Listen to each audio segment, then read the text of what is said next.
Nous avons déjà apporté des solutions pour filtrer les enregistrements d'une base de données au cours de la frappe. Ici, nous apportons une technique originale et efficace qui s'adapte au champ choisi. Tous les caractères sont interprétés, y compris les espaces pour les mots composés.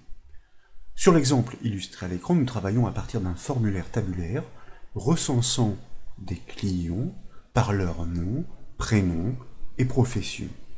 Dans la partie inférieure de ce formulaire, l'utilisateur choisit un champ à partir duquel il est question d'exercer le filtre. Dès lors, à chaque lettre tapée dans la zone de saisie du dessous, en commençant pourquoi pas par la lettre A, la vue du formulaire se restreint aux enregistrements pour lesquels les données commencent exactement par cette succession de caractères sur le champ demandé. Nous poursuivons par exemple avec la lettre N, il ne reste plus que les deux Anne et analyse, de nouveau avec une lettre N, et enfin avec une lettre E, pour ne conserver que les deux Anne. Pour développer cette solution particulièrement intéressante, nous suggérons d'appuyer les travaux sur une base de données accueillant ce formulaire tabulaire des clients. Comme toujours, cette base est offerte au téléchargement depuis le site bombache.fr. Nous trouvons les clients avec leur nom, prénom et profession. En dessous, une liste, et ça nous le savons, permet de choisir le champ à filtrer. Mais la saisie des lettres dans la zone du dessous, comme nous l'avons fait précédemment, pour l'instant, ne conduit à rien, elle ne filtre pas encore le formulaire. Les caractères saisis doivent être mémorisés dans une variable publique. De cette manière, la procédure événementielle à appeler à chaque lettre tapée se souviendra du texte à consolider et à utiliser pour le filtre. Pour débuter donc, à gauche du ruban accueil, je vous invite à cliquer sur la flèche du bouton affichage pour choisir dans les propositions le mode création. Nous basculons ainsi dans la vue en conception du formulaire. Et tout de suite, je vous propose de réaliser au clavier le raccourci Alt F11, comme vous le savez, pour basculer dans l'éditeur VBA Access. Et sous la déclarative, option compare database, eh bien nous allons procéder à la déclaration mot-clé dim de notre variable publique que je vous propose de nommer lettre au pluriel, que nous typons fort naturellement comme un texte à string, puisque nous allons effectivement gérer des successions de caractères. Ensuite, et pour des raisons d'ergonomie, nous souhaitons que l'utilisateur n'ait pas forcément besoin de définir le champ à filtrer avant d'inscrire les premières lettres. Pour cela, au chargement du formulaire, nous suggérons de caler la liste de choix sur l'un des champs de la table. Donc, en haut de la feuille de code, je vous propose de déployer la liste déroulante de gauche pour choisir dans les propositions l'objet forme. Il s'agit du formulaire parent. Et cette action a pour effet de créer la procédure événementielle FormLoad, comme vous pouvez le voir. Son code se déclenchera à chaque chargement, ouverture du formulaire. Et donc, dans les bornes de cette procédure, eh bien, je vous propose que nous calions le focus de cette liste déroulante qui se nomme champ filtre sur, pourquoi pas, le champ client-prénom. Pour cela, à partir de l'objet parent, qu'il n'est pas forcément nécessaire de rappeler ici, puisque nous codons précisément dans la feuille de code de ce formulaire, eh bien, nous atteignons directement, autant pour moi j'anticipe, eh bien, son contrôle champ filtre, c'est-à-dire sa liste déroulante, pour pouvoir caler sa valeur, propriété value, sur l'un des champs qu'il héberge déjà. Il s'agit en l'occurrence ici, celui que nous choisissons arbitrairement, du champ client-prénom. Et dans l'enchaînement, toujours sur le formulaire qu'il n'est pas nécessaire de rappeler une fois encore ici, car nous ne codons pas dans un module indépendant ce que nous devrions faire sinon, mais nous allons dire que pour la philosophie, c'est mieux, eh bien nous atteignons sa zone de texte qui se nomme texte filtre pour pouvoir l'activer en lui donnant le focus, si bien que l'utilisateur pourra directement taper les premières lettres du filtre à exercer. Je vous propose déjà d'enregistrer les modifications, de revenir sur le formulaire en conception, de fermer ce dernier en cliquant sur la croix de son onglet pour faire une simulation complète, de le rouvrir en double-cliquant directement sur son nom depuis le volet de navigation, pour constater eh bien, que la liste déroulante propose en effet le champ demandé, et la zone de texte du dessous est prête à la saisie, donc prête à filtrer. Mais pour cela, faut-il encore que nous ayons bâti le code VBA qui doit réagir à chaque lettre tapée. Chaque formulaire Access propose des propriétés et méthodes naturelles pour paramétrer des filtres sur les données qu'il héberge. Ici, nous devons les régler en fonction du champ choisi et selon les caractères tapés les uns à la suite des autres. Il est donc question de scruter la saisie de l'utilisateur dans la zone de texte nommée texte filtre. Nous devons lui associer une procédure événementielle. Je vous propose donc, depuis ce formulaire en cours d'exécution à gauche du ruban accueil de nouveau, de cliquer sur la flèche du bouton affichage, de choisir le mode création, en bas du formulaire de cliquer sur cette zone de texte filtre pour la sélectionner, d'activer l'onglet événements de sa feuille de propriété, et puis de cliquer sur le petit bouton associé à son événement sur souris déplacée pour, dans la boîte de dialogue, choisir le générateur de code que nous pouvons valider par double clic ou encore par le bouton OK. Ainsi, nous revenons dans l'éditeur VBA Access entre les bornes de la procédure événementielle, texte filtre, move. Alors ce n'est pas du tout la bonne procédure, je me suis égaré. J'étais encore dans les pensées d'une formation précédente, ici ce n'est pas sur la souris déplacée. Pardonnez-moi pour cette confusion, mais vous l'aurez corrigé vous-même. Il s'agit des actions effectuées au clavier, donc l'événement qui nous intéresse se nomme sur touche relâchée, entre autres. Nous revenons donc dans l'onglet événements, nous cliquons sur le petit bouton associé à ce gestionnaire, nous choisissons le générateur de code et nous revenons effectivement dans l'éditeur VBA Access entre les bornes de la procédure événementielle. Cette fois c'est la bonne, texte filtre, key-up. Son code se déclenchera après chaque inscription d'une nouvelle lettre dans cette zone. Le premier argument de cette procédure est nommé keycode. Il représente la valeur numérique de la touche enfoncée. Nous devons l'interpréter. Pour cela, nous avons besoin d'une variable. Donc, dans les bornes de cette nouvelle procédure, je vous propose de déclarer donc les dim la variable i, très classiquement, que nous allons typer comme un entier, as integer, de manière à pouvoir l'affecter sur le paramètre qui est transcrit par cette procédure événementielle, le keycode en l'occurrence ici, que nous validons. Keycode est le code numérique correspondant à la touche enfoncée. Cette constante ne gère pas les touches des accents. Par exemple, la lettre E, accentuée aigu, renvoie le chiffre 2. Mais nous savons déjà remplacer tous les accents par leurs homologues dans les comparaisons. Une formation avait démontré la technique. Bref, grâce à cette variable, il est maintenant question de connaître la nature de la touche enfoncée. Les contextes sont nombreux. Ceux qui nous intéressent concernent les lettres de l'alphabet, qu'elles soient inscrites en minuscules ou majuscules, ainsi que la barre d'espace. Mais de nombreuses touches peuvent être enfoncées, donc de multiples cas sont à gérer. Et pour cela, quoi de mieux qu'une instruction select case.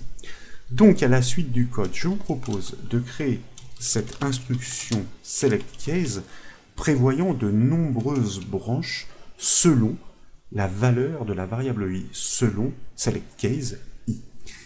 Nous pensons tout de suite bien sûr à la borner avant de créer ces branches, et à l'intérieur, je vous propose de créer la branche pour le chiffre 8, la branche pour les nombres 37 et 39, nous allons expliquer tout cela, et ensuite une troisième branche qui, elle, va considérer plusieurs catégories de caractères, 32, ensuite 48 to 57, c'est-à-dire de la valeur 48 à 57, virgule 65 to 90, nous allons revenir sur les explications, n'ayez crainte, et enfin, virgule 97 to 122. Nos trois branches sont donc prêtes. La première, 8 pour le chiffre 8, intercepte la touche backspace, supprimée avant. La deuxième, 37-39, considère les flèches du pavé directionnel. La dernière, 32, 48 à 57, 65 à 90 et 97 à 122, considère les lettres de l'alphabet, qu'elles soient tapées en minuscules, en majuscules, ainsi que les chiffres et la barre d'espace, d'où le 32 en première position. Si la touche backspace, chiffre 8, est enfoncée, nous devons effacer un caractère et rafraîchir le filtre. lettre est une variable publique. S'il n'y avait qu'un caractère, il n'y en aurait désormais plus. S'il y en avait déjà plus, nous devons réaffecter la variable publique en conséquence pour que le filtre ne soit pas considéré. Donc, dans la première branche du select case, je vous propose d'engager une instruction conditionnelle, un if, pour tester la longueur avec la fonction len de notre variable publique lettre à ce stade, que nous n'avons pas encore affecté, mais vous allez voir, tout va rentrer dans l'ordre, pour savoir si sa longueur vaut 1, ou encore que sa longueur, donc, d'ailleurs, nous aurions pu utiliser plutôt une inégalité, inférieure ou égale à 1, mais vous l'avez compris, qu'à cela ne tienne, nous allons poursuivre dans notre bêtise, entre guillemets, ici, le résultat serait identique. Si la longueur vaut 1 ou que la longueur de cette variable publique vaut 0, sous-entendez les lettres tapées par l'utilisateur, eh bien, nous savons qu'il n'y a pas de filtre à exercer, donc nous réaffectons notre variable publique lettre à guillemets, c'est-à-dire que nous la vidons.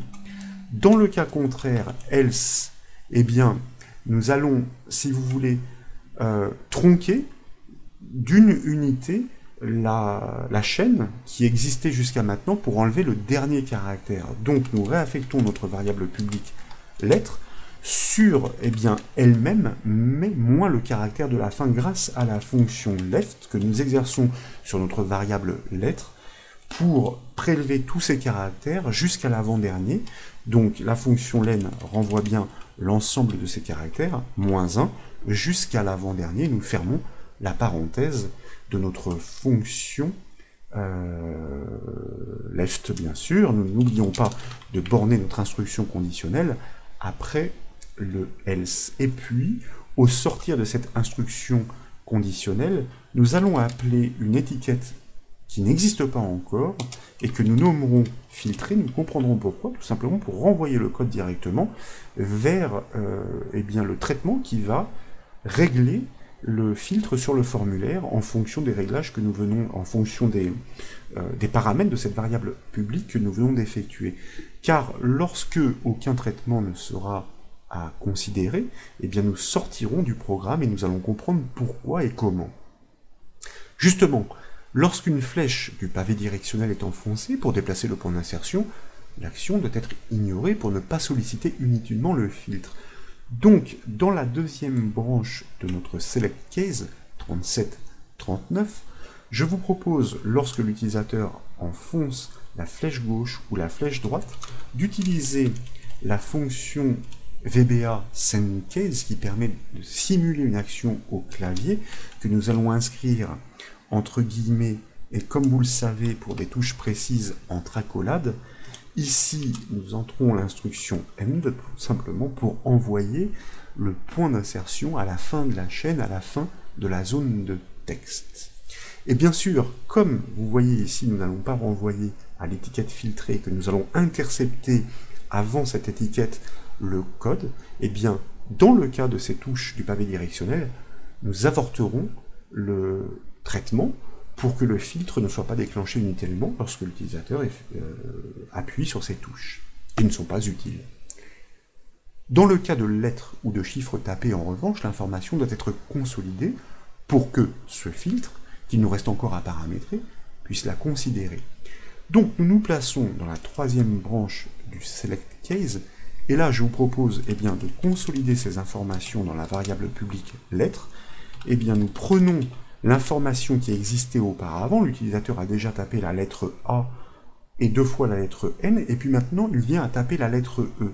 Donc nous prenons ces 3 premières lettres, que nous associons avec le nouveau caractère, qui est renvoyé grâce à la fonction chr et à la variable i, qui est le code numérique, donc par concaténation. Ensuite, sur ce formulaire, alors là, c'est une notation qui est un petit peu spécifique. Nous pourrions très bien utiliser la zone texte filtre et sa propriété value, mais c'est une autre façon de coder. Nous pouvons, rien ne nous interdit de nous faire plaisir parfois. Nous pouvons, par le point d'exclamation et entre crochets, atteindre son contrôle texte filtre, c'est-à-dire la zone de texte qui attend les caractères tapés, nous inscrivons effectivement, non pas maître, mais lettre bien sûr, ces nouvelles données consolidées, ces nouveaux caractères tapés. Et bien sûr, puisque l'utilisateur vient d'ajouter une nouvelle lettre à considérer, eh bien nous allons tout de suite renvoyer notre traitement sur l'étiquette filtrée. Je vous le rappelle qu'il nous reste encore à créer. Il est maintenant justement nécessaire de construire l'étiquette. L'action doit avorter le traitement lorsque la touche enfoncée ne vaut pas la peine d'être traitée. L'étiquette, en revanche, doit initialiser le filtre lorsque la touche vaut la peine d'être considérée. Donc après le select case, tout d'abord, je vous propose d'engager un exit sub. Voyez-vous, dans l'enchaînement chronologique du code, lorsque nous allons enfoncer des touches qui ne sont pas utiles, comme l'étiquette filtrée n'est pas encore atteinte, elle n'existe pas d'ailleurs pour l'instant, eh bien le exit sub va se déclencher et le traitement va être avorté. Mais justement, dans l'enchaînement, eh bien nous positionnons ici notre étiquette filtrée selon la syntaxe, suivie du symbole 2 points.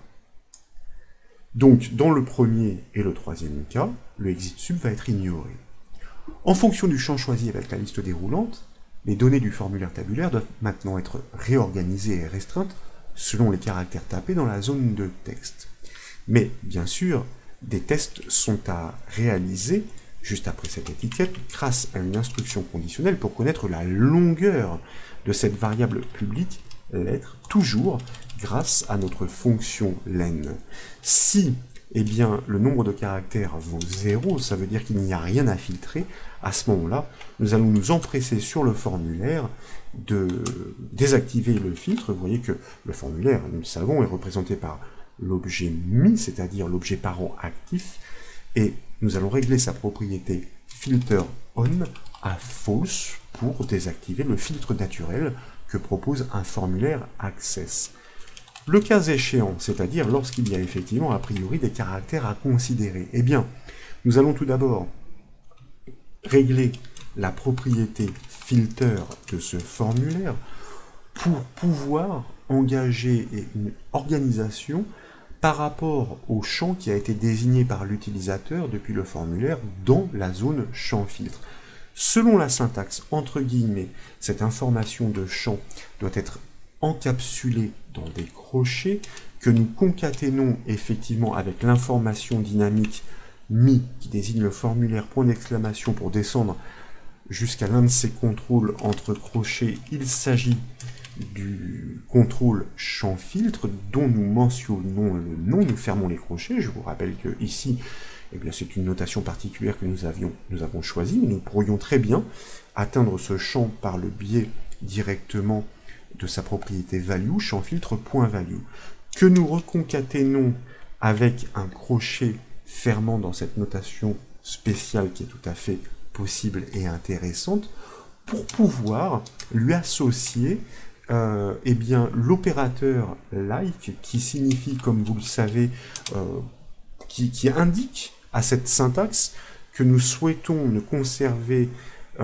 sur ce formulaire que les enregistrements pour lesquels, sur ce champ, eh bien, les premières lettres correspondent à celles qui sont tapées par l'utilisateur. Like, eh bien, justement, ces informations nous sont envoyées par la variable publique lettre, que nous allons associer ensuite au symbole de l'astérisque entre guillemets, pour indiquer que, eh bien, tout ce qui suit importe peu.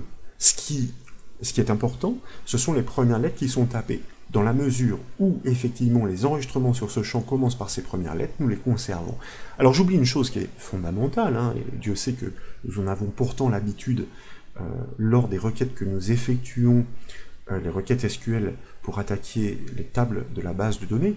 Ce champ est textuel, donc il doit être encadré de cotes. Et comme nous sommes déjà entre double cotes, forcément nous ne pouvons pas les réutiliser. Donc nous devons tout d'abord ouvrir cette inscription des caractères par une simple cote, et ensuite la terminer après le symbole de l'étoile par une autre simple cote, et effectivement nos caractères textuels sont désormais bien encadrés de cotes, pour bien signifier qu'il ne s'agit pas d'une donnée numérique. Dès lors, puisque le filtre est paramétré, nous pouvons l'activer. Il s'agit de basculer la propriété filter on sur l'état contraire de celui que nous avons réalisé auparavant. Et puis, donc, puisque maintenant nous sommes, nous avons réglé ce filtre, nous pouvons aussi organiser, pourquoi pas, un tri. Donc, nous plaçons après notre instruction conditionnelle. Il s'agit toujours de propriétés que propose chaque formulaire, order by, et là, bien sûr, nous allons indiquer que nous souhaitons, par rapport au champ choisi qui est utilisé pour le filtre, organiser un tri croissant. Ce champ, comme précédemment, doit être mentionné entre crochets. Nous le concaténons donc avec son information, mi, alors là je vais utiliser pour rester dans la logique de ce que nous avons vu jusqu'à maintenant, eh bien, avec le point d'exclamation, mais nous aurions pu utiliser le point pour descendre directement jusqu'au nom de ce champ, champ filtre, nous fermons le crochet. C'est la syntaxe que nous utilisons d'ailleurs conventionnellement, vous savez, dans les zones de saisie de la fenêtre de propriété des requêtes access pour effectuer ces expressions de correspondance avec les zones, les contrôles dynamiques sur le formulaire. Que nous concaténons donc avec un crochet fermant pour avoir terminé de considérer ce champ, et dans l'expression de la syntaxe pour ce tri order by, nous allons ajouter la clause ASC pour un tri croissant. Alors là par contre il ne faut pas oublier d'ajouter un espace pour pouvoir effectuer la séparation, et nous fermons un guillemet. Dès lors nous allons activer ce tri grâce à la propriété order by on que nous réglons à true. Et puis je vous propose enfin que nous redonnions naturellement le focus à la zone de filtre pour que l'utilisateur dans l'enchaînement puisse taper de nouvelles lettres, puisque nous avons effectué des actions entre-temps. Il s'agit de la zone texte filtre. Vous voyez que là, nous alternons dans les syntaxes possibles du code. Nous n'utilisons plus le point d'exclamation et les crochets, mais tout simplement le point pour descendre jusqu'au contrôle enfant. C'est très intéressant d'utiliser toutes ces possibilités. Et la méthode set focus de cette zone pour que l'utilisateur puisse, encore une fois, taper les lettres suivantes. Et bien sûr, si nous lui donnons le focus, le point d'insertion va être placé au tout début de cette zone de texte. Et nous souhaitons poursuivre la saisie. Donc, de nouveau, nous appelons notre fonction VBA sendCase en lui passant la simulation de la touche fin pour que le point d'insertion soit effectivement placé à la toute fin de cette zone de saisie et que la suite des caractères puisse être tapée naturellement. La construction du code VBA est déjà terminée. Il ne nous reste plus qu'à le tester. Pour cela, je vous propose d'enregistrer les modifications, de revenir sur le formulaire, de l'exécuter avec la touche F5 du clavier. Vous voyez qu'il y avait déjà une lettre qui était enfoncée. Je viens de la supprimer et notre formulaire a réagi naturellement, ce qui est plutôt bon signe.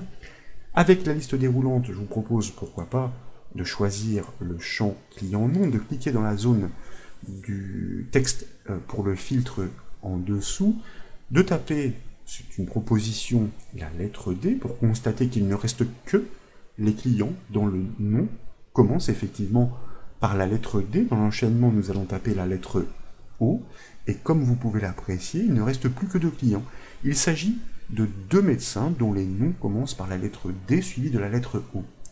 Bien sûr, si vous changez de champ pour préférer un filtre sur la profession, par exemple, si vous tapez la lettre L, instantanément, vous ne conservez à l'affichage que les clients dont la profession est une profession libérale. Et sur le champ prénom, pour revenir à nos premières amours, nous pourrions taper la lettre A pour ne conserver que les clients dont le prénom commence par cette lettre, suivi, pourquoi pas, de la lettre N, comme nous l'avions fait. Pour ne conserver que Analyse et les 2 Anne, nous poursuivons avec une deuxième lettre N et enfin une lettre E, et il ne reste effectivement que les 2 Anne. Imaginez l'intérêt de ce genre de filtre très facile à mettre en place sur des bases de données extrêmement volumineuses dont les informations sont restituées sur un formulaire tabulaire, de manière à pouvoir accéder à l'information utile sur demande et quasiment instantanément. J'espère donc que cette nouvelle astuce, ce nouveau développement vous a plu. Si c'est le cas, comme toujours, je compte sur vous pour mettre un petit j'aime à la vidéo, et comme vous le savez, vous pouvez retrouver toutes les formations et astuces sur le site bombache.fr. Je vous remercie.